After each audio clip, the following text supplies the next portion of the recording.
Hi friends, అందరికీ నమస్కారం అండి. ఎంతో ఆనందంతో యూట్యూబ్ ఛానల్ చేసుకున్నానండి. ఇంట్లో వాళ్ళు వద్దన్నా, మా ఆయన వద్దన్నా చేసుకున్నా.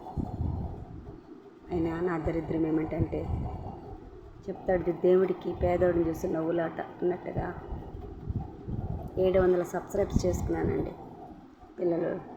పిల్లల దగ్గర మొబైల్ ఇస్తే ఇలాగనే ఉంటుందండి. సబ్స్క్రైబ్ చేసుకున్నటువన్నీ ఒక్కసారిగా గాల్లో ఎగిరిపోయినానండి. పిల్లలు మొబైల్ చేతి పెట్టుకొని గూగుల్ పే లాగిన్ మొత్తం క్రియేట్ చేసిందంట. మళ్ళీ క్రియేట్ చేసుకుందామంటే ఆ లాగిన్ నెంబర్ మొత్తం మర్చిపోయినానండి. నేను ఎంత బాధగా అని తెలుసా, చాలా బాధగా ఉంది. 700 అండి సబ్స్క్రైబ్స్. దేవుడు గడ నవ్వులాటే. ఏం చేస్తాను, ఫస్ట్ నుంచి మళ్ళీ క్రియేట్ చేసుకున్న కొత్త యూట్యూబ్ ఛానల్ని. ప్లీజ్ లైక్ చేయండి, షేర్ చేయండి, సబ్స్క్రైబ్ చేయండి ప్లీజ్.